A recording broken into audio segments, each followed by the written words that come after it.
this patient came in for lips as well. To me, she has naturally beautiful lips. I mean, I look at her lips and it's like, okay, they actually look pretty dang good. So she wanted to do just a little bit. I'm trying to remember what we use now. Oh, there, I just saw one Refyne. So she wanted a little bit more volume. She wanted to correct some asymmetries, and she wanted to keep them very, very natural. So my approach with her, my assessment with her initially, is just looking at her lips. She doesn't have like a super sharp Cupid's bow, and she said she did want it. This one also is longer and wider than this one.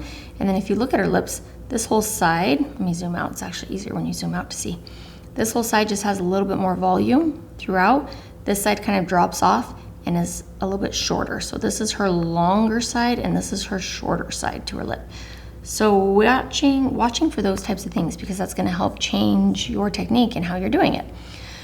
So in her case, like I said, she wanted a little bit more of that peak Cupid's bow, a little bit more hydration, and then fixing those asymmetries. I also just see more volume loss throughout on this side as well. So my technique on her, some other pictures, other angles so you can see. My technique on her was first that Cupid's bow. And so I cheated both of these a little bit and I said, okay, which one do I like? I kind of want her Cupid's bow right here. So I made her Cupid's bow straight down and then came across and did my little tripod here. And then this one I brought in just a little bit. I said, okay, that's where we want it.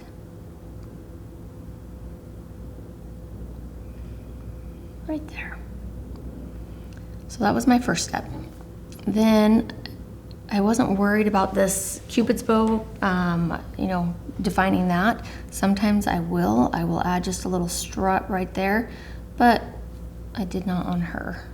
What I did do is I did give her just a tiny little micro strut up in her philtrum column to reinforce those peaks and making sure that they looked uniform with her philtrum columns up above. So I did that first. Then I came in and I did my horizontal, the wet dry border, up and up to that Cupid's bow as well. Same thing on this side.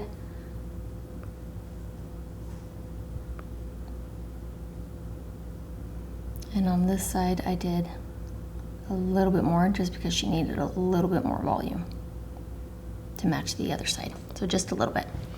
Now she has volume here and she has volume here, so I didn't add anything further out on her. I didn't feel like she needed it.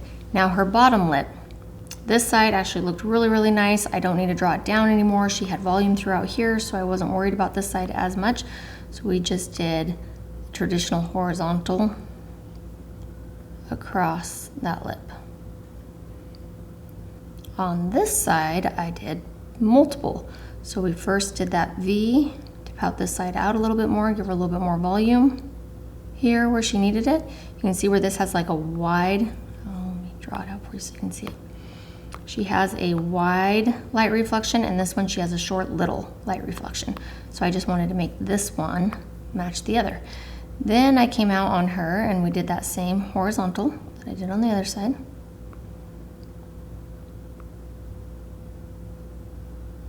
And then I did another one further out. And then I added another one right along that area where she just needed more volume. So this was able to give her a little bit more length. So there was much more done on this side, her left side, than her right side. She just didn't need it as much. So then let's look at her after. So you can see where I did that little vermilion border pop there. I made her Cupid's bow a little bit more symmetrical, gave her slightly more volume on this side, and then gave her that light reflex that matches, mirrors more, and elongated that lip. Again, you can see how this lip, when I say short lip, like this one just goes on and it's pretty, and this one kind of just stops. It's a little bit shorter in her face.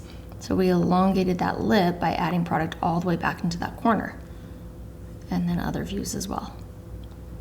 So I think really assessing, honestly, I think lips are the hardest thing to inject. They take the most artistry.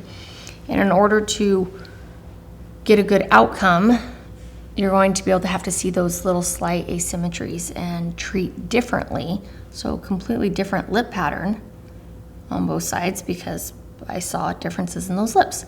And I think that's important to keep in mind and being able to adjust as you go. So if you do something and it's not quite giving it to you, don't keep doing the same thing.